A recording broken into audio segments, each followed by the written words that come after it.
Le nouvel esprit public, Philippe Meyer, bonjour.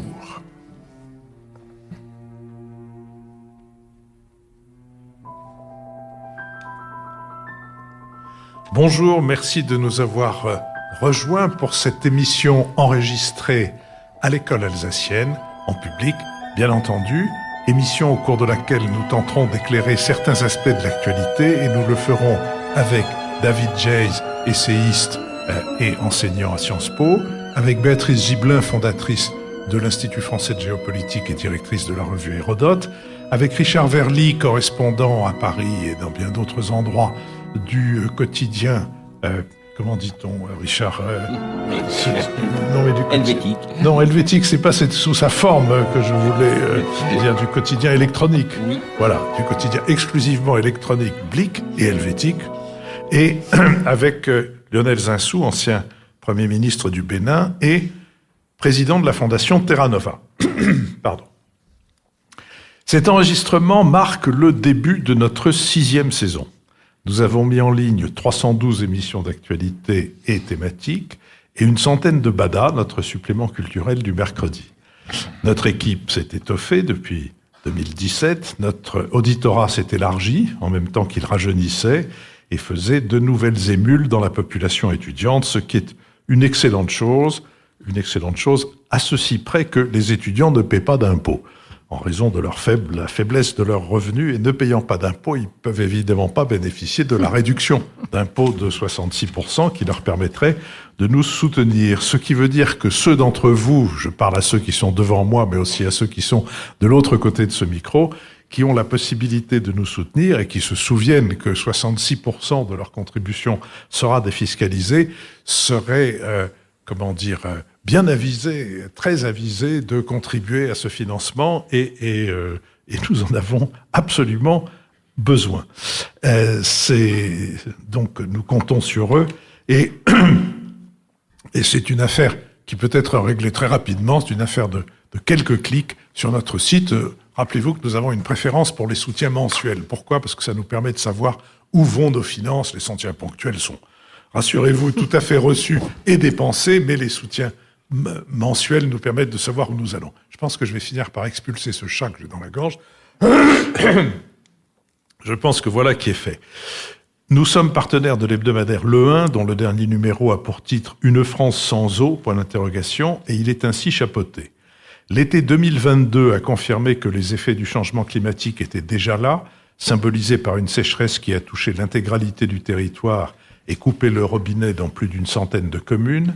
Cette crise hydrique avait à vrai dire commencé plus tôt, dès l'hiver et le printemps, chiches en précipitation. Ce numéro du 1 revient sur les ressorts de cette crise de l'eau, entre changement climatique et épuisement des sols, mais aussi défaut de gouvernance et mauvaises pratiques. Si ce manque d'eau n'est pas inexorable, il implique une réflexion collective sur la gestion de la ressource et de ses usages. Je vous propose maintenant de nous intéresser au premier de nos deux sujets et de nous poser la question, la fin de l'abondance est-elle l'aboutissement d'une crise ou le commencement d'un défi ? En Conseil des ministres, le 24 août, le président a annoncé la fin de l'abondance, de l'insouciance et des évidences. La fin de l'abondance, c'est celle de l'accès aux matières premières et aux produits, je cite, qui nous semblaient perpétuellement disponibles. La crise sanitaire, puis le conflit ukrainien ont réduit la voilure des échanges internationaux et l'idée d'une mondialisation heureuse. C'est aussi l'accès à l'eau raréfié en raison du réchauffement climatique, mais également celui aux liquidités sans coût. Les taux d'intérêt négatifs appartiennent désormais au passé. Nous aurons à en tirer les conséquences en termes de finances publiques. Il y a 50 ans, le Club de Rome, un cercle de responsables économiques et politiques occidentaux, lançait ce cri d'alarme.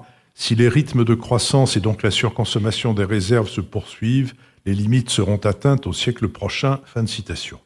Après le choc pétrolier de 1973, le Premier ministre d'alors, Pierre Messmer, ne disait pas autre chose en annonçant la fin de l'énergie illimitée et bon marché.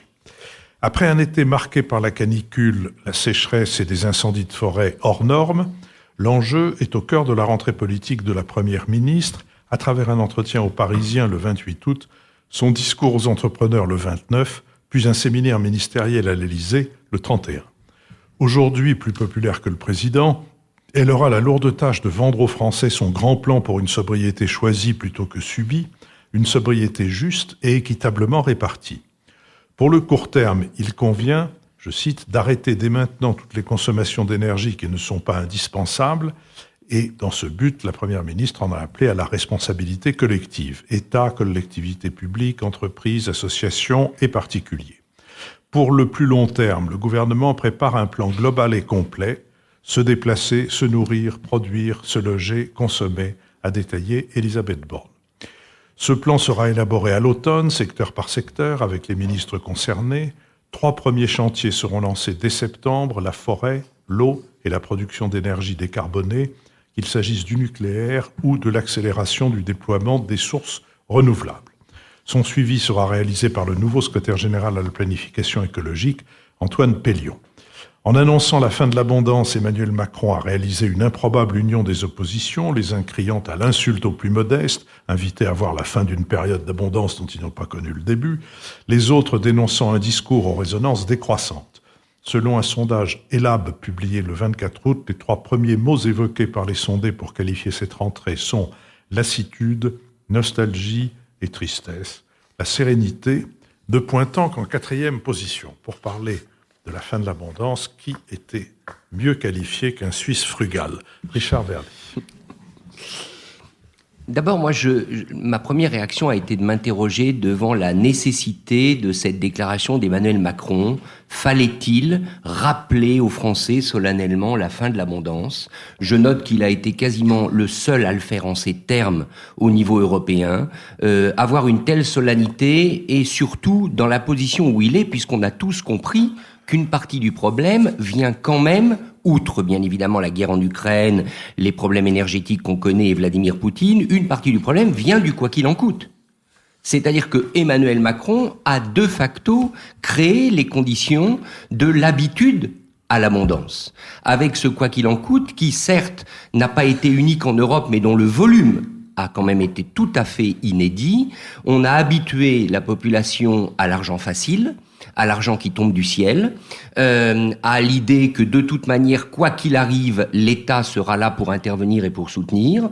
Et je pense que de facto, aujourd'hui, il y a double peine pour ce gouvernement et pour Madame Borne.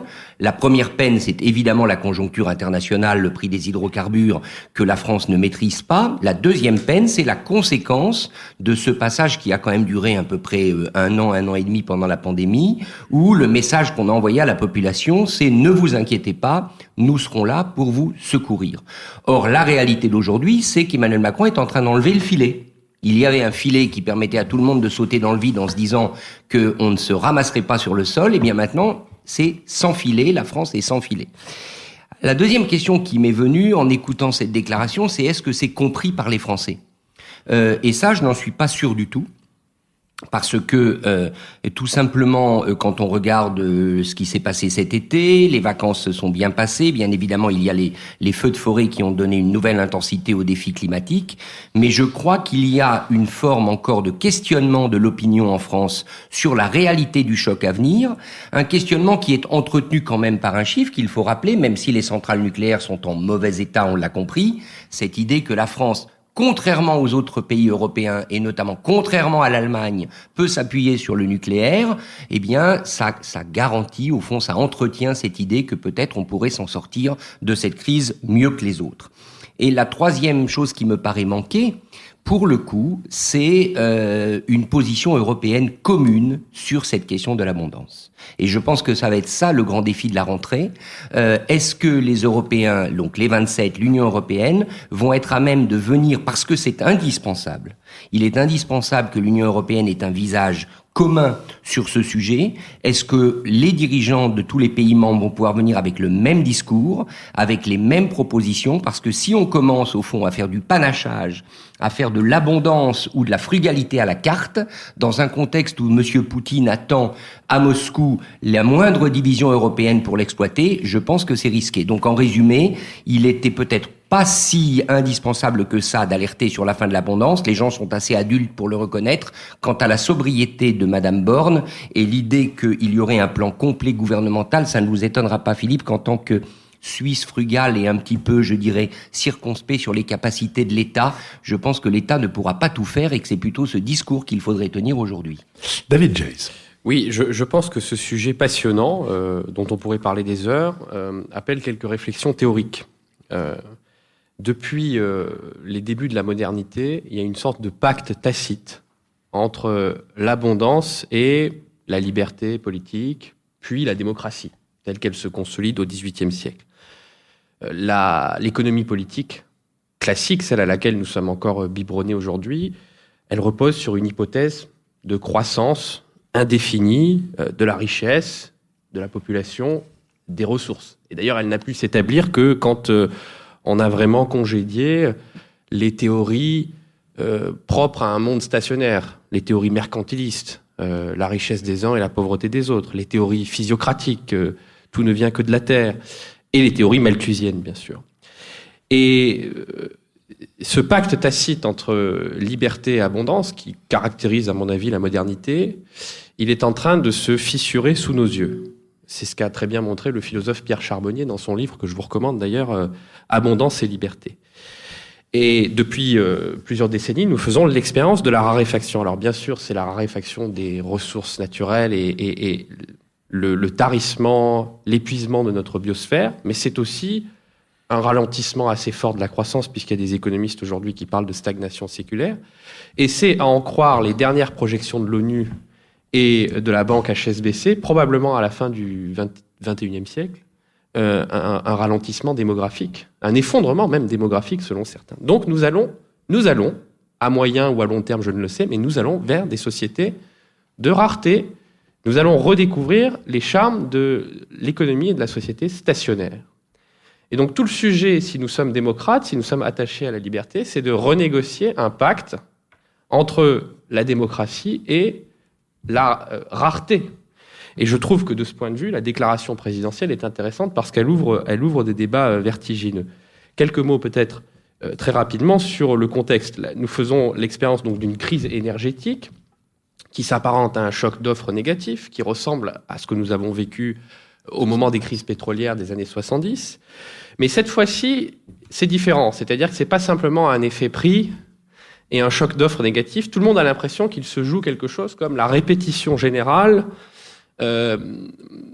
d'une crise beaucoup plus fondamentale qui est celle de l'épuisement de notre biosphère et surtout de la nécessité de changer de système énergétique, de sortir des hydrocarbures et des énergies fossiles qui sont abondantes par définition, même si elles se tariront un jour parce qu'elles sont faciles à prélever, en particulier le pétrole, ça circule facilement, on n'a pas besoin d'infrastructures lourdes, si ce n'est de distribution en France, pour aller vers des énergies qui sont beaucoup plus complexes à manier, les énergies renouvelables, le nucléaire, et qui, de toute façon, ne pourront pas produire, ne pourront pas délivrer les mêmes quantités que ce que les hydrocarbures nous autorisaient à consommer. Je vous rappelle quand même que pour atteindre le net zéro en 2050, c'est la stratégie nationale bas carbone française qui le dit, il faudra faire 40% d'économie d'énergie. 40% d'économie d'énergie. Donc nous entrons conceptuellement et politiquement dans un monde entièrement nouveau, et je trouve que c'est sain de la part de gouvernants de nous préparer à ce genre de débat. Béatrice Gibelin. Vous nous aviez posé comme question la fin de l'abondance, crise ou défi. Je dirais les deux. C'est à la fois crise et à la fois défi. Crise parce que dans la conjoncture dans laquelle nous sommes, du fait de la guerre en Ukraine, nous avons eu effectivement un coût à payer très lourd du pétrole et du gaz et qu'on ne s'y attendait pas. Et un coût de l'électricité qui est extrêmement élevé. Donc c'est vrai que la meilleure façon de faire des économies, c'est pas de dépenser d'électricité, c'est donc de réduire la consommation et que les particuliers ont effectivement un rôle extrêmement important là-dedans, avec des contraintes qui sont sans doute encore supportables, en particulier ce qu'on avait dit déjà à l'époque de la crise pétrolière des années 70, baisser la chaleur dans nos appartements respectifs. Bon, donc on a une crise qui est conjoncturelle et qui nécessite de façon urgente à réduire les consommations d'énergie, tant les entreprises que les particuliers. Et d'une certaine façon, la fin de l'abondance, c'est, de mon point de vue, utilisé par le président pour tirer la sonnette d'alarme. Je suis pas tout à fait d'accord avec Richard Verly quand il dit « Eh ben voilà, le quoi qu'il en coûte, on a tout distribué, l'État serait toujours là, c'est formidable. » Donc on s'est pas privé. D'abord, il y a des tas de gens qui se sont quand même privés pendant la période du Covid. Ça n'a pas été non plus une partie de plaisir forcément pour tout le monde. Ayant été universitaire, je sais que pour beaucoup d'étudiants, ça a été une affaire très, très compliquée et très difficile. Et peut-être effectivement qu'il fallait utiliser un terme comme la fin de l'abondance pour se dire qu'on ne pourrait pas indéfiniment continuer à arroser aussi largement, même si les économistes disent qu'on a sans doute bien fait de faire comme ça, puisque la reprise a été forte, puisque le fait d'intervenir sur les prix de l'énergie et de l'électricité maintient une inflation qui est plus faible qu'ailleurs, et que donc le filet de l'État, je ne pense pas que la France et que les Français soient sans filet, ils sont dans un filet, peut-être avec des mailles un peu plus larges que ce qui a pu se passer pendant le quoi qu'il en coûte. Et puis la deuxième chose, c'est le défi. Parce que le défi, c'est tout à fait autre chose que la crise. C'est effectivement des changements structurels. Et là, je rejoindrai David. Effectivement, nous sommes à l'aube d'un changement profond, on pourrait presque dire de civilisation. Après, effectivement, cette idée que la croissance, les progrès allaient aussi avec la démocratie. On sait très bien aujourd'hui, avec l'exemple de la Chine, qu'on peut avoir de la croissance, qu'on peut avoir une amélioration considérable des conditions de vie et qu'on peut parfaitement ne pas avoir la démocratie. Donc ces défis sont d'ordre effectivement structurel, se passent à une autre échelle que l'échelle nationale, ils se passent à une échelle qui est planétaire. Il est bien évident que le défi qui est posé sur la fin de l'abondance, il se passe évidemment à l'échelle mondiale, avec une grande partie du monde qui n'a pas connu l'abondance, et à qui il est très difficile de dire « Eh ben, tant pis, vous avez raté le train, hein, mais bon, il n'y aura pas abondance. » Non, ils ont le droit, eux aussi, à la croissance, mais elle prendra sans doute d'autres formes que celles que nous avons connues, nous, dans notre histoire des progrès industriels. Et puis, nous avons un défi, c'est pourquoi avons-nous autant de mal à prendre conscience vraiment des dangers du réchauffement climatique. On l'a eu avec les feux de forêt, la dune du Pilat, le manque d'eau, alors on parle des piscines, bien. Mais honnêtement, dans les pays tempérés où nous sommes, le réchauffement climatique n'est pas vécu comme un drame. Le réchauffement climatique, c'est des étés où il fait beau. C'est des étés où il fait beau en Bretagne. C'est des étés où, si on va en Scandinavie, ce sera extrêmement agréable. C'est où la mer du Nord, où moi je passe mes séjours de vacances, on va pouvoir enfin se baigner sans se geler. Ouais, on le vit beaucoup comme ça. En revanche, pour l'ensemble de la population mondiale, c'est le Pakistan, c'est l'Inde, même si l'Afrique a été fraîche selon Lionel Zinsou cet été, c'est des températures qui sont déjà très élevées, à 30 ou 40 degrés, qui peuvent passer à 50 degrés. Et là, les conditions sont dramatiques. C'est, de mon point de vue, là qu'est le défi. Lionel Zinsou. Et moi, je partage tout à fait l'avis de David. Et je pense que ça demande un petit peu de réflexion théorique, cet emploi un peu paradoxal du mot abondance, parce que c'est pas tellement un vocabulaire d'économiste. En fait, c'est plutôt un vocabulaire de philosophe ou de théologien. L'arbre de vie, et au fond, il nous apporte de l'abondance. C'est pas la même chose que d'avoir dit solennellement, en direct, alors qu'on ne le fait jamais dans l'introduction d'un conseil des ministres. Maintenant, le début de l'austérité est là. Si ça avait été ça, ça aurait été franchement banal et j'aurais partagé complètement l'avis de Richard. Est-ce bien nécessaire? Parce que tout le monde a compris qu'il allait se passer quand même un certain nombre de choses désagréables. Mais c'est pas ça du tout. La fin de l'abondance, c'est beaucoup plus que le début de l'austérité. Je suis aussi tout à fait d'accord avec Béatrice. Je ne crois pas que ce soit tout à fait sur le même plan que le quoi qu'il en coûte, c'est la fin du quoi qu'il en coûte. Je ne crois pas que ce soit la fin du quoi qu'il en coûte. Regardez le fait que l'inflation française est à 5,5, alors normalisée au niveau européen, elle est à un petit peu plus que ça. Elle est à 6, quelque chose, 6,1, 6,5 si on veut faire des comparaisons internationales. Mais enfin, dans l'Union européenne, elle est à 9,1 fin juillet, si vous voulez. Donc, ça veut dire quoi? Ça veut dire qu'on a déjà fait des transferts très importants qui continuent de relever un peu de la protection des ménages. Bon. Et vous avez vu maintenant, enfin, pour ceux d'entre vous qui ont pris leur voiture cet été, qu'on peut se fournir à 1,50 € le litre, en partie parce qu'il y a eu aussi l'initiative de Total Énergie pour négocier quelque chose qui lui éviterait peut-être la surtaxation, et qu'un certain nombre de distributeurs se sont alignés. Il y a donc des effets qui sont de subventions d'État ou d'efforts d'entreprise pour, et ça c'est bien du quoi qu'il en coûte quand même, pour arriver à modérer cette inflation. Et on parle de fléchage vers les plus vulnérables, et il y a des chèques d'énergie, il y aura peut-être des chèques alimentaires. Donc en fait, la logique de protection des ménages, qui a quand même été puissante en 2020, n'est pas interrompue. Le problème de la fin de l'abondance, c'est pas simplement la fin de l'abondance budgétaire dans laquelle je distribuerai de l'argent que je n'ai pas en me surendettant. D'ailleurs, pour les économistes, il n'y a pas non plus d'alarme particulière sur les moyens de la protection des ménages. Ça n'est pas vrai. On est dans une situation où vous remboursez la dette, y compris la dette Covid, comme on rembourse toutes les dettes, avec de la croissance et de l'inflation. Là, on a les deux.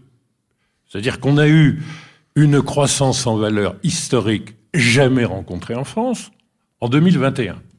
Parce que quand vous faites 7% de croissance en volume, vous y ajoutez 3% d'inflation, vous faites 10. Et dans l'année que nous sommes en train de vivre, nous n'allons pas avoir une croissance zéro parce que nous avons un acquis de croissance par rapport à l'année dernière. Donc on va avoir une croissance en volume de 2%. C'est pour ça qu'on a des tensions sur le marché du travail. Nous ne sommes pas en récession. Il y a tout un discours, un pathos de la récession imminente. En 2022, on va faire 2% de croissance en volume en France. On crée des emplois nets marchands et on fait reculer en France le chômage à partir de 1,3% de croissance. Donc, nous allons vers le plein emploi. Nous continuons d'aller vers le plein emploi. Mois après mois, on crée entre 50 et 100 000 emplois nets marchands dans l'économie française. Donc, nous avons encore de la croissance en volume, et cette fois-ci, on va y ajouter 5 à 6% d'inflation. Mais tout ça en valeur, ça va encore faire une année à 9-10% de croissance en valeur du PIB. Or, la dette, elle est à des taux nominaux, et pas à des taux réels. Par conséquent, vous êtes en train de rembourser avec ces croissances à 2 chiffres de l'économie française 2021-2022, vous êtes en train mécaniquement de réduire le poids de la dette par rapport au PIB français, et son service ne pose aucun problème. Et je ne sais plus qui d'entre vous, est-ce Richard, est-ce Philippe, a dit « oublions les taux d'intérêt négatifs ». Mais bien sûr que non. Nous sommes au niveau d'intérêt, taux d'intérêt négatifs réels, qui sont les seuls qui comptent, record. Oui, vous aviez le livret A à 0,50 de rémunération au début de l'année. Milieu d'année, à 1%. On va très probablement à 2% en février prochain. On a une collecte sur les livrets d'épargne historique, considérable. Les gens étant attirés par ces 2%. Enfin, nous sommes dans une inflation à 6. Nous sommes donc en taux d'intérêt réel négatif de 4. Ce qu'on obtient de l'épargne, quand on la rémunère à 2% et qu'on est à 6, c'est quand même de faire payer aux épargnants une bonne partie du fardeau. Nous sommes en taux d'intérêt négatif croissant. Alors qu'on nous dit sans arrêt, ayez peur, parce que maintenant, les taux d'intérêt sont en train d'exploser. Mais enfin, on était à 0,50 avec une inflation de 2. On est à 1, à 50. On va être à 2, mais avec une inflation à 6. Il n'y a que les taux d'intérêt réels qui comptent. Donc nous sommes en train de rembourser la dette mécaniquement, et le fardeau n'est pas que budgétaire. Les épargnants y contribuent. Or, les épargnants sont encore, en 2022, en France, au-dessus du niveau d'épargne antérieur au Covid. On continue de surépargner. Et par ailleurs, même si dans l'été, il y a eu une dépense non négligeable du surplus d'épargne qui avait été constitué pendant le Covid, il reste que, grosso modo, on n'a toujours pas dépensé et on a toujours comme faculté la possibilité de dépenser la surépargne de l'ordre de 180 milliards d'euros constituée par les ménages. Donc, les ménages peuvent être, au fond, protégés un peu par leurs précautions personnelles. Par le budget de l'État, je vous rappelle que la loi de finances 2021, je vous rappelle, je ne sais pas si c'est présent à l'esprit de tout le monde, à la surprise générale, a en fait montré en exécution a posteriori que le déficit budgétaire avait baissé à quelque chose de tout à fait acceptable, un peu supérieur à 6% du PIB. Donc il y a les moyens budgétaires, il y a l'effort des épargnants et les ressources qu'ils ont constituées, il y a l'augmentation des rémunérations et surtout il y a l'augmentation de l'emploi. Parce que ce qui protège les ménages, c'est qu'on crée des emplois. On va atteindre des taux d'intérêt, des taux de chômage à 6% de la population active. Ça sera extrêmement bas, non vu depuis 40 ans. Mais ça veut dire qu'il s'est créé des revenus d'activité supplémentaires. Quiconque, chez les indépendants, cherche à faire des travaux en France, constate que les indépendants aussi, pas simplement les salariés, ont aujourd'hui des carnets de commandes pleins. Si vous regardez maintenant au niveau des entreprises, vous êtes à un niveau de solvabilité, de trésorerie supérieur à la situation pré-Covid. Donc les entreprises ont constitué également des réserves. Par conséquent, la question du quoi qu'il en coûte, elle est mieux répartie entre l'État, les entreprises et les particuliers, mais elle ne se pose pas. La rupture avec l'abondance est bien plus profonde. C'est vraiment une réflexion sur où vont nos sociétés, comment on épargnera la planète, et c'est au-delà de la conjoncture qui est « vais-je passer l'hiver et combien ça va me coûter de subventionner le pétrole ?» J'ajoute à cette considération économique qu'il y a peut-être des considérations morales, culturelles, sociales, je ne sais pas comment il faut dire, mais la manière dont on doit affronter cette question de la rareté, ça peut être dans une société du sauve-qui-peut, c'est-à-dire dans laquelle on fait des sacrifices, mais les sacrifices consistent à sacrifier son voisin, ou dans une société où le lien social se renforce précisément grâce à la capacité de partager les difficultés qui se créent.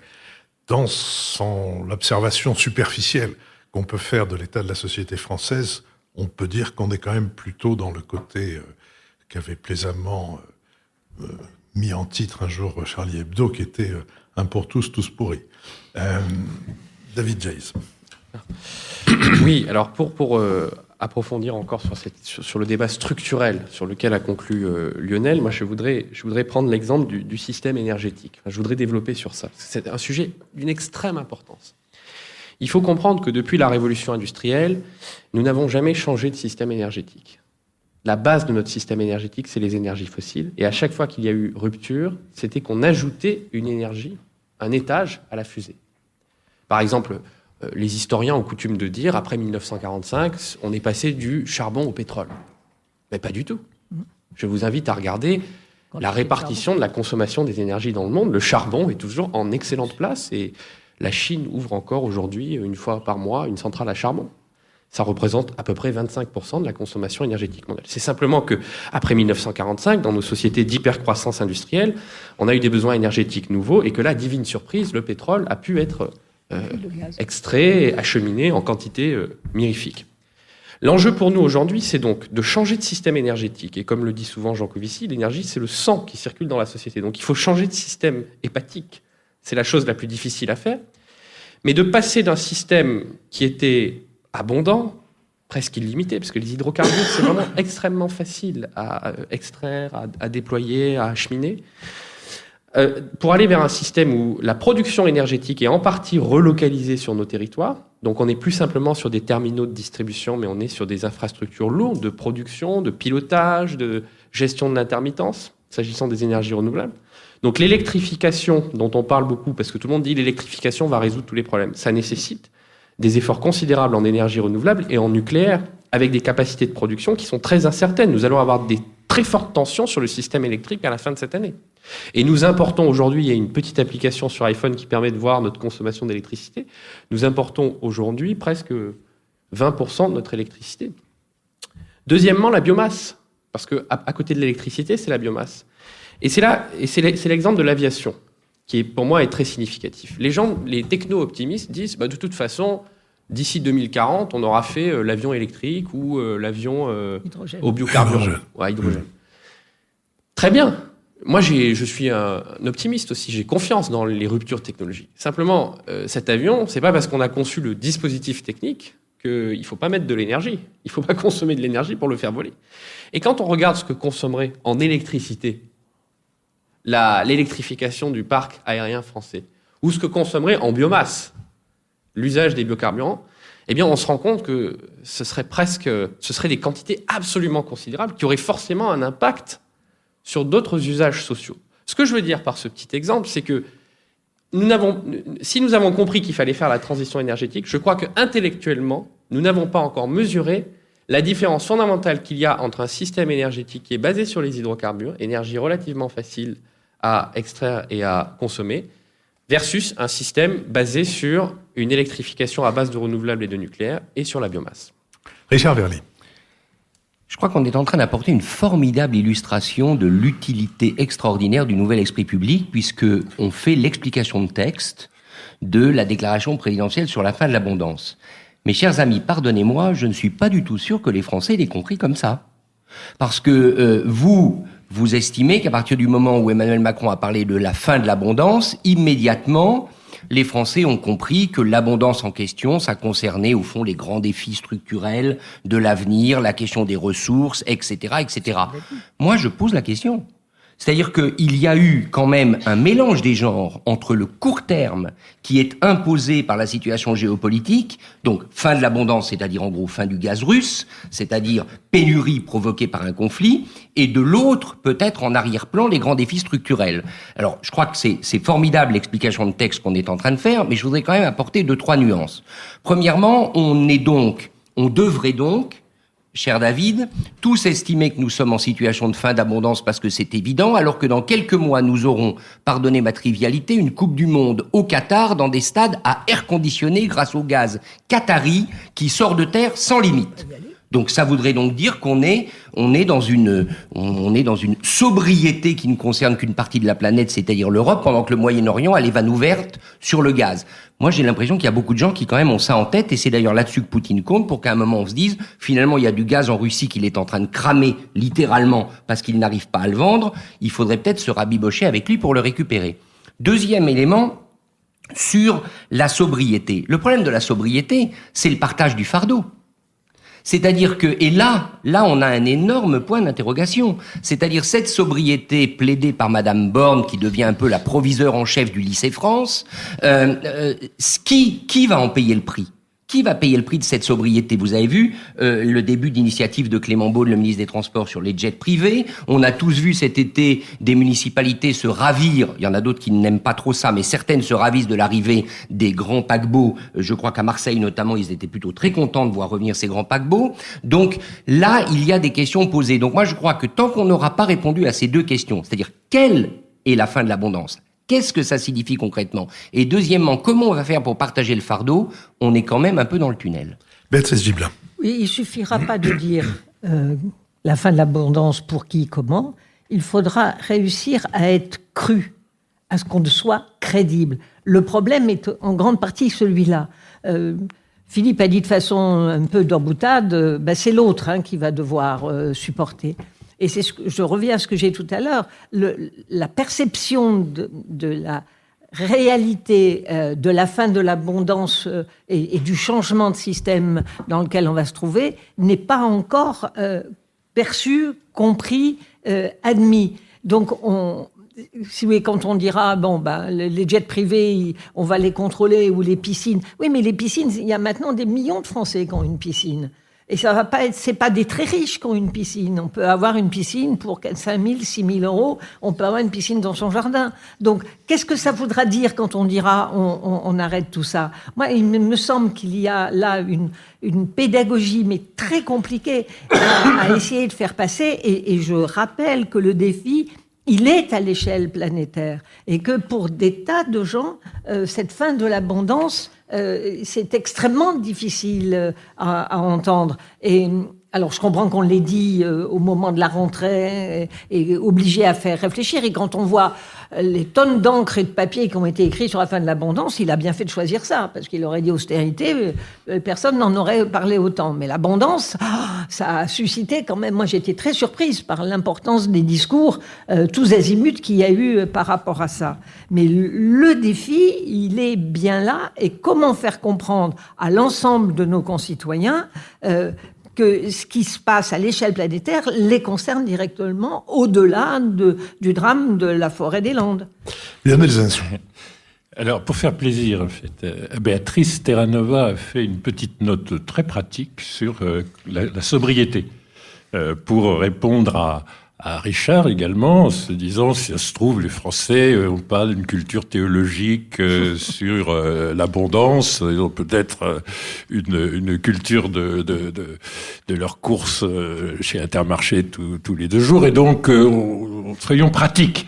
Parlons de combien il faudrait réduire la consommation de protéines animales. Regardons si effectivement il n'y aurait pas des gestes un petit peu symboliques, emblématiques, qui donneraient des exemples sur la façon de remplir les piscines, etc. Enfin, moi qui connais Terranova depuis un certain temps, je pense que c'est le travail le moins, peut-être le plus utile, et peut-être le moins ambitieux d'un point de vue théorique, mais notez que la note de Terranova qui a eu le plus de succès et de reprise dans les dernières années est une note sur la réduction de la consommation de viande, qui donc est parfaitement actualisable, à laquelle je vous renvoie dans la situation actuelle. Donc, faire très attention, je pense que les gens sont tout à fait à la fois capables d'être dans un débat théologique, structurel, philosophique sur la fin de l'abondance, et en même temps, c'est bien d'avoir un mode d'emploi très très concret. Donc, il y a des think tanks qui travaillent là-dessus. Je vous renvoie à cette note. L'idée d'aller à Intermarché avec un guide de Terranova à la main séduit la totalité de notre public. Oui, mais c'est ça, c'est le dépassement. Il n'y a pas que la conjoncture dans la vie, il n'y a pas que l'argent dans la vie. Je vous renvoie aussi aux prévisions de l'INSEE sur la réduction de l'abondance traduite en termes de revenus disponibles bruts des ménages. Évidemment, le président n'a pas dit attendez-vous à une réduction du revenu, du pouvoir d'achat du revenu brut des ménages. Ça n'aurait eu aucun écho. Donc, il vaut mieux des termes bibliques que des termes statistiques. Enfin, la prévision de réduction du revenu disponible, du pouvoir d'achat, du revenu disponible des ménages français par l'INSEE pour l'année 2022, c'est moins 1,5%. Donc, on n'est pas complètement devant un saut à l'élastique dans la pauvreté. Je crois que c'est ce que nous proposait tout à l'heure Richard. Maintenant, on a compris qu'on nous demande de sauter et qu'il n'y a pas d'élastique. Oui. Enfin. Non, je disais juste qu'il n'y a plus de filet. Il y a encore un élastique. Il y a encore un élastique, il n'y a plus de filet. Bon. Moi, et donc, on a un risque de s'écraser, à moins 1,5, alors que la perception, ça c'est quand même un problème politique très très sérieux. La perception, c'est qu'on va s'appauvrir de 10%. Si vous voulez, il y a des images, comme le blé a doublé en prix. Les gens pensent que la baguette a doublé en prix, mais parce qu'ils n'ont pas en tête que une baguette, c'est du travail, plus des taxes, plus de la logistique et très peu de blé. Et donc, si vous voulez, parlant de l'Afrique, les gens vous disent non, c'est terrifiant parce que ils importent des céréales de la Russie et de l'Ukraine, donc ils vont mourir de faim. Et en plus, ils peuvent pas développer une production nationale parce que le prix des engrais a triplé. Oui, mais enfin, on n'utilise pas d'engrais. Hein. On en utilise 7 kilos par hectare. On est à 1/20 de la moyenne mondiale. Alors, les gens ont comme ça des images très très fortes. Les containers coûtent 10 fois plus cher qu'il y a 2 ans. Bon. Oui, mais enfin, il y a 2 ans, on était dans l'arrêt complet de toute la chaîne logistique. Bon. Et donc, on retrouve des niveaux historiques tout à fait connus. Mais il y a des images tellement fortes qu'on a un vrai problème de perception. Là, il y a un appauvrissement imaginaire dans un pays où vous regardez toutes les données et où on n'a jamais été à un niveau de solvabilité et à un niveau de réserve financière comparable. Mais c'est tout à fait... Ça va poser un problème politique quand même très, très, très sérieux. Quant au choix du mot d'abondance, moi je pense que quand j'étais jeune, j'écrivais des discours pour des hommes politiques, y compris français, et c'est quand même très très bien choisi parce qu'on pouvait être sûr de la réaction de l'opposition. Philippe a dit coalition de l'opposition. Donc le problème c'est d'éviter l'indifférence, l'insignifiance des propos. Vous utilisez ce terme, c'est la fin de l'abondance, vous pouvez être absolument sûr qu'il n'y a pas un député normalement constitué de la NUPES qui ne va pas dire c'est une insulte aux plus pauvres. Bon. Et donc, c'est formidable parce que du coup, ça fait la publicité du thème et ça fait la prise de conscience. Donc, je pense que c'était une provocation linguistique bien utile. Et je dis un dernier mot, Philippe. Il va y avoir des conséquences géopolitiques, dont on va peut-être parler d'ailleurs dans les minutes qui viennent. C'est que dans les pays où il n'y a pas de rareté de terre, où il n'y a pas de productivité difficile à faire progresser, mais au contraire, des sauts de productivité considérables, notamment pour la biomasse, où on utilise 3% de la capacité hydraulique par rapport à ce qu'on peut faire et par rapport à ce qu'on fait dans les pays avancés. Il y a un univers qui est fabriqué d'immenses surfaces de l'Asie centrale, de l'Asie du Sud et évidemment de l'Afrique, qui sont des réponses, mais qui vont évidemment changer un peu l'ordre du monde. La question ne sera pas simplement de savoir si le petit État de Qatar, qui est peuplé à peu près comme 3 arrondissements de Paris, peut se payer une Coupe du Monde à l'air conditionné. Enfin, très faible, hein, parce qu'en décembre, il fait assez bon. Enfin, mais bon, oublions. Mais il y a des espaces immenses à la disposition du monde. Et ces espaces immenses, qui sont les maîtres de l'énergie non fossile de demain, et qui vont mobiliser des financements considérables, vont légèrement changer les équilibres géopolitiques. Il y a une réserve dans le monde sur les ressources. David Jays. D'ailleurs, ce que vient de dire Lionel est la preuve de ce que j'avançais tout à l'heure sur la rupture avec l'économie politique. Parce que l'économie politique classique, elle s'est constituée dans l'idée que ce qui comptait, c'était d'abord la population. Alors que dans les philosophies d'avant, le mercantilisme, etc., ce qui comptait, c'est d'abord la terre.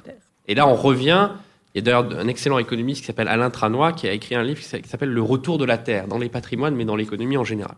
Moi, ce que je voulais dire, parce que ça a été effleuré par Richard et Béatrice, mais on n'est pas allé assez loin sur ce sujet, c'est pour exprimer ce que va représenter la transition écologique en termes économiques, il faut quand même, je suis tout à fait de l'avis de Jean Tirole et de Christian Gaulier sur ce sujet, il ne faut quand même pas se mentir, ça va être au moins dans un premier temps une perte de bien-être. Ne serait-ce que parce que les montants d'investissement pour construire le nouveau système énergétique et tout ce qui va avec, la ville, la campagne, toutes nos infrastructures sociales, ça va nécessiter des montants d'investissement astronomiques. Et l'investissement, si on fait des flux d'investissement supplémentaires, c'est des flux de consommation en moins. Donc il y aura forcément une perte de bien-être, au moins à court terme. Alors on peut très bien dire c'est une perte de bien-être à court terme pour regagner du bien-être, de la sobriété, de la prospérité heureuse à moyen ou à long terme. La question d'ailleurs de l'intertemporel et des générations futures est très importante. Mais à court terme, ça va coûter.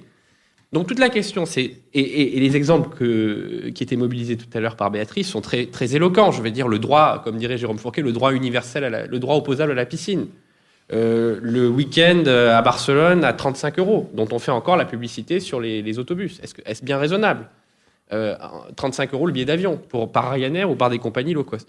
Donc ça va être il y a à la fois le débat théorique et puis il y a des questions très concrètes. Et donc le sujet, à mon avis, et c'est ça qui nous manque aujourd'hui, c'est comment va-t-on répartir les coûts de cette transition ? Parce qu'aujourd'hui, en fait, si on ne réfléchit pas et si on ne prend pas en charge cette question politiquement, ça va toujours retomber soit sur le consommateur final, parce que c'est la logique de l'incidence, soit dans des pays qui ont une forte tradition d'intervention publique sur l'État, et donc sur la dette, et donc sur les générations futures.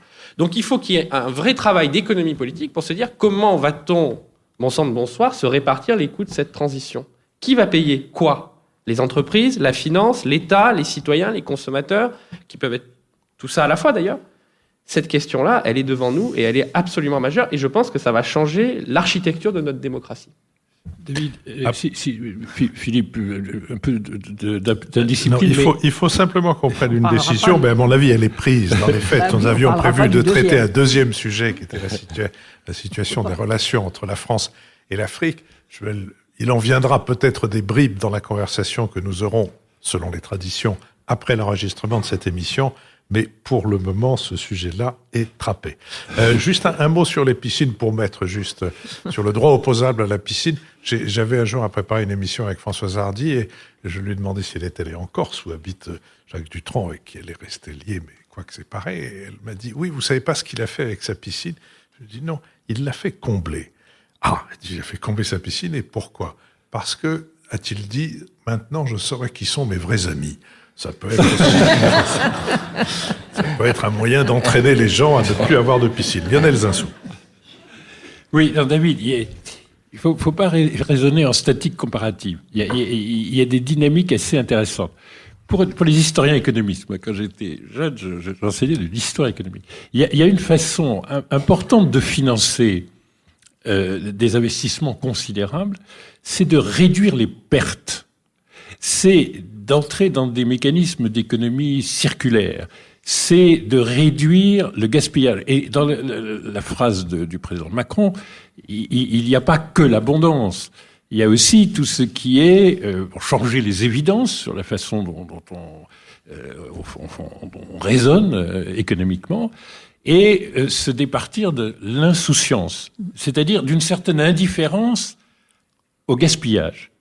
Et ça peut créer des révolutions très importantes, parce que tu parlais de révolution industrielle, de système énergétique, etc. Mais, par exemple, les progrès considérables de l'alimentation au XVIIIe siècle, permettant une révolution démographique, ou les progrès considérables de l'agriculture russe et ukrainienne à la chute de l'Union soviétique, c'est énormément se départir de l'insouciance sur le gaspillage et réduire les pertes. Quand vous raisonnez sur l'Afrique, par exemple, aujourd'hui, on estime qu'on perd 40% de la valeur de la production agricole par défaut de capacité de la distribuer, de la stocker, de la collecter, parce qu'il n'y a pas de route, parce qu'il n'y a pas d'électricité, parce qu'il n'y a pas de chaîne de froid, et vous perdez borchon, 40%. Dans les pays riches, vous ne perdez rien, borchon.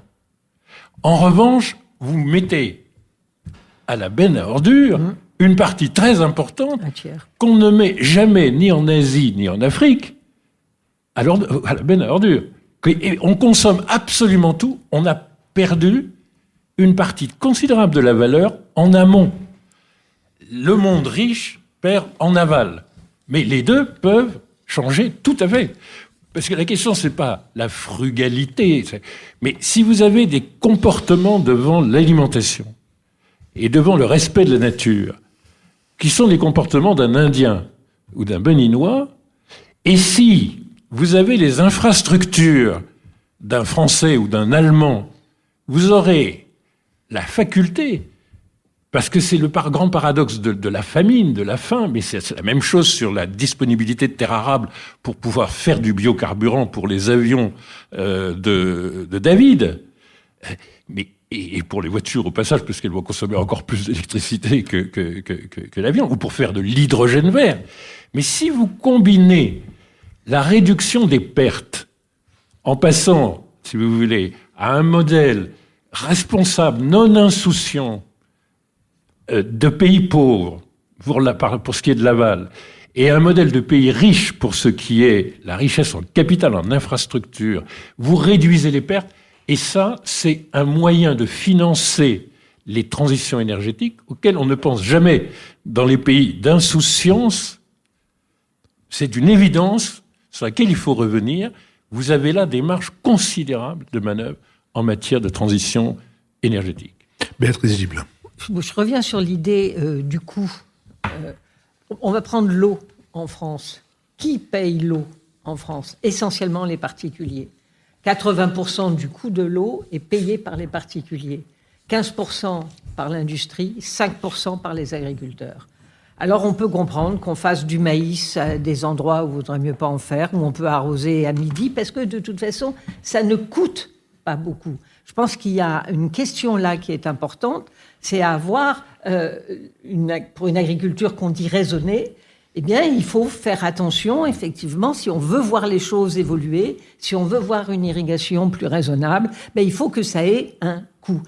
C'est toute la différence entre Israël, qui a mis au point des systèmes d'irrigation extrêmement performants, et côté palestinien, l'eau est gratuite, et reste gratuite. Richard. Donc c'est une différence absolument fondamentale, et l'idée de la perte, là aussi, de l'insouciance, vient évidemment au coût et au prix des choses. C'est incontestable, et c'est un moyen de faire avancer. Richard Verly. Une remarque absolument terrible, c'est qu'au fond, si on fait la somme de tout ce qu'on vient de dire, il va falloir finir par dire merci à Vladimir Poutine.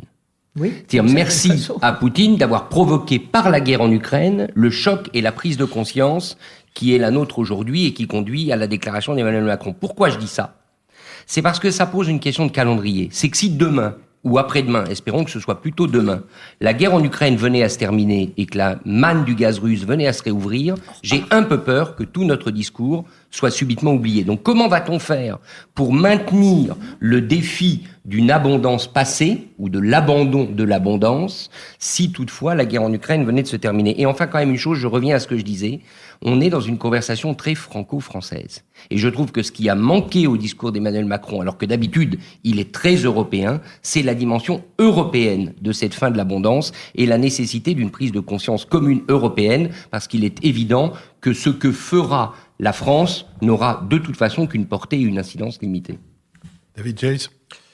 Oui, je suis d'accord avec ce que disait Lionel tout à l'heure sur l'optimisation, l'efficacité, la maîtrise, qui est quelque chose qu'on a un peu oublié aussi dans nos sociétés d'abondance. Simplement, il ne faut pas sous-estimer le coût d'investissement dans les infrastructures, dans la recherche, dans la transition énergétique. Et alors, il y a des batailles aujourd'hui entre économistes, entre centres de recherche pour savoir combien ça va coûter versus combien ça va rapporter, combien d'emplois on va détruire versus combien d'emplois on va créer. Ce que je vois de manière très très empirique, j'ai fait une conférence il n'y a pas longtemps dans la vallée de l'Arve, où on a l'industrie du décolletage, qui sont des sous-traitants de la filière automobile. Ces gens-là, ils ont fait des études, évidemment, sur l'évolution de leur secteur à l'heure du tout électrique. Je vous rappelle quand même qu'en 2035, on ne pourra plus vendre de véhicules thermiques en Europe.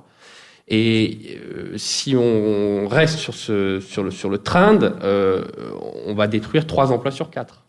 Donc après, le décolletage, c'est des savoir-faire, c'est des métiers extrêmement sophistiqués qui peuvent être employés à d'autres usages, à la santé, au médical, à l'énergie, justement.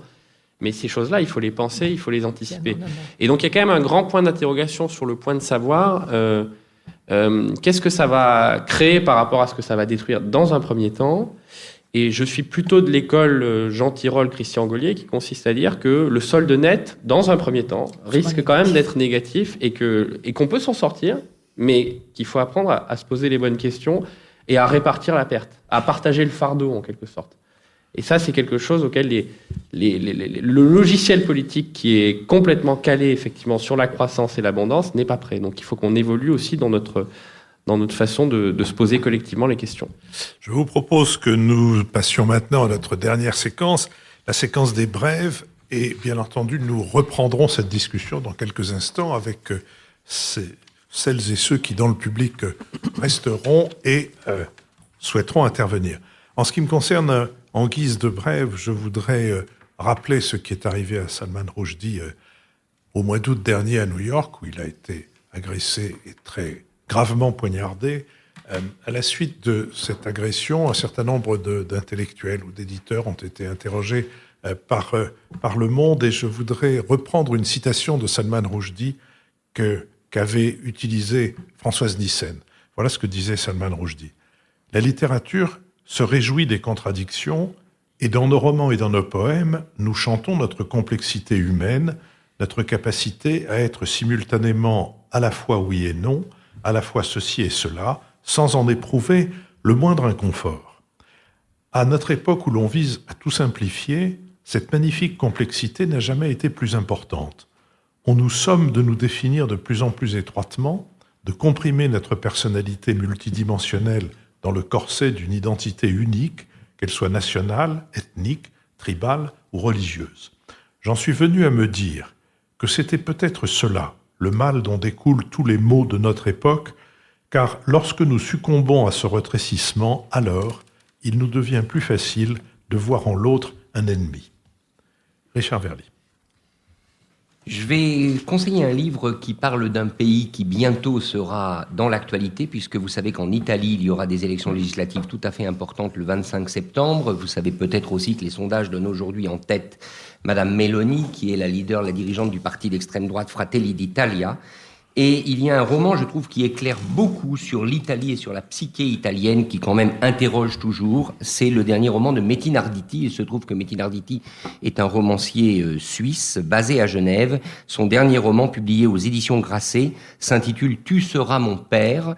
Et il parle de cette période encore très obscure des Brigades rouges en Italie, avec ce qu'il y a eu d'idéal chez les brigadistes italiens, dont certains ensuite se sont installés en France et ont été extradés. On a suivi différentes polémiques.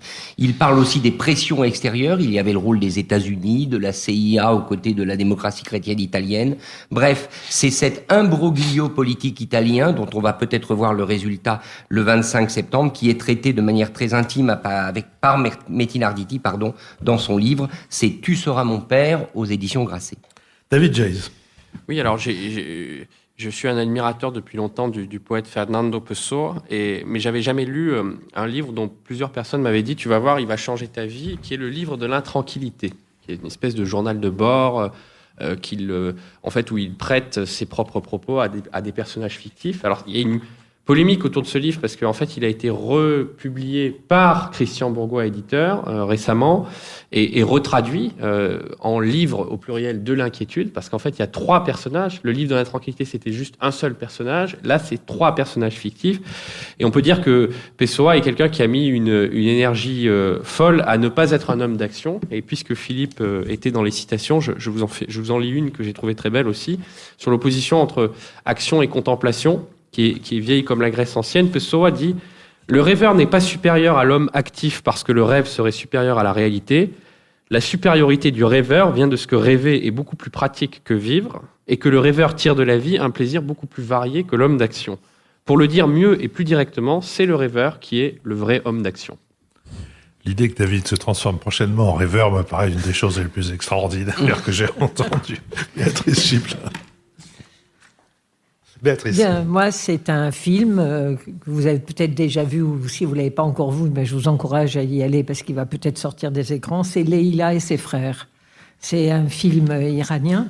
C'est par le même réalisateur qui a fait La Loi de Téhéran, dont nous avions rendu compte aussi ici. Parce que avec enthousiasme tous. Exactement. Et c'est Saed Roustaé.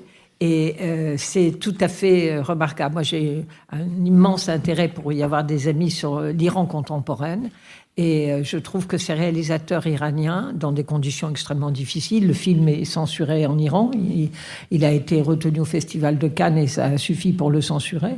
Alors que je trouve, enfin, on n'y parle pas des mollahs, bien évidemment, mais La Loi de Téhéran me semblait beaucoup plus incisive et critique sur le régime. Bref, c'est encore une famille iranienne, une sœur, 4 frères, plutôt velléitaires et plutôt ratés, et un père âgé qui appartenait à une très grande famille.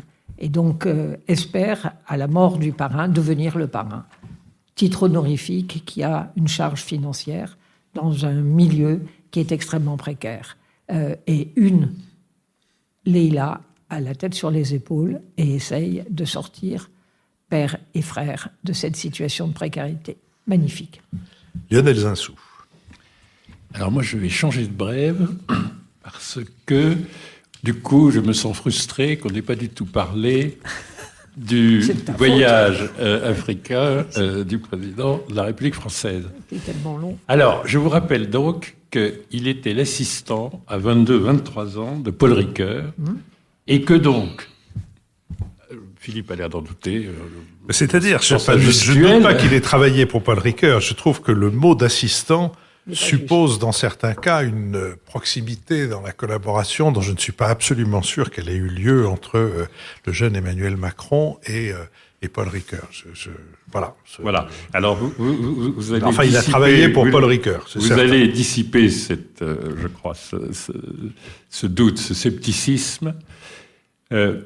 Si vous allez, non seulement, si vous retrouvez ce livre, l'histoire, la mémoire, l'oubli, parce qu'il a fait une tournée en Algérie très frappante, au Cameroun auparavant, au Bénin, en Guinée-Bissau, comme il avait fait au Rwanda un discours absolument majeur qui a transformé complètement la vision que les Est-Africains ont maintenant de la France. Et c'est entièrement autour de la mémoire, des mémoires opposées à l'histoire. Et donc, il faut lire du Paul Ricoeur pour comprendre de l'Emmanuel Macron. Mais je ne sais pas quel est l'usage des stagiaires de Philippe Meyer. Mais en tout cas, les stagiaires chez Paul Ricoeur ont quand même créé, notamment chez Emmanuel Macron, quelque chose d'assez intéressant, parce que vous pouvez aussi aller sur le site de la revue Esprit et regarder ce que ce jeune homme, à 22 ans, 24 ans, 26 ans, encore quand il était jeune gérant de la Banque Rothschild, en 2011, moi j'ai été à la Banque Rothschild, pas écrit dans la revue Esprit des choses historico-théologiques, et en tout cas très métaphysiques, et aucun de mes collègues de mémoire.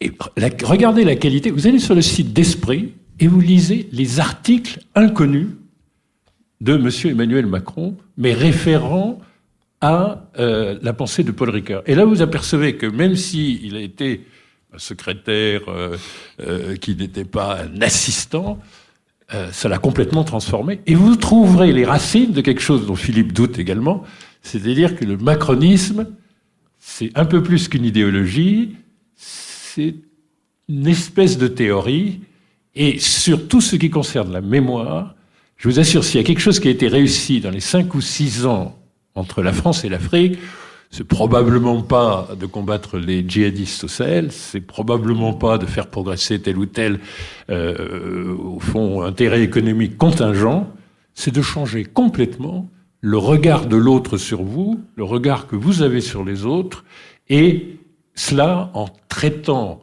les mémoires qui s'opposent, en essayant de les fondre dans une histoire qui rassemble. C'est tellement ricoeurien que Philippe, j'ai l'impression quand même que ça lui a servi à quelque chose. Non, mais pour avoir vécu mai 68 avec Paul Ricoeur du début à la fin, je sais bien qu'on ne pouvait pas traverser des événements ou traverser des lectures de ou avec Paul Ricoeur en sortant totalement vierge, indemne. Mais voilà, pour le reste, je trouve utile à la légende du président de la République qui gonfle un peu sa participation. Ce qui compte, en effet, c'est plutôt ce que vous dites, Lionel, c'est que sa fréquentation de Paul Ricoeur lui a appris beaucoup de choses, et des choses qui, en l'occurrence, ont permis ce que vous avez dit sur le regard de l'Afrique sur la France et de la France sur l'Afrique. Après, tout le reste, c'est une manière d'habiller sa propre biographie, et si les candidats, puis devenus ensuite président de la République, n'habillaient pas leur biographie, alors franchement, qui l'habillerait? Merci à Laurie Galligani et à Christian Sory qui ont enregistré cette émission à l'école alsacienne. Merci à Sophie Jacquin avec qui on l'a préparée, avec Benoît Carré qui en assure le compendium, Nicolas Tourneau qui veille au site, Olivier Magloire qui suit notre plateforme, Julien Neuville et Nouvelles Écoutes qui produisent cette émission, et puis bien sûr merci à l'école alsacienne qui nous a accueillis pour la 6e année consécutive, et à son public qui, en dépit du beau temps, de la sécheresse, de la situation hydrique, est venu nombreux comme d'habitude. Merci à vous.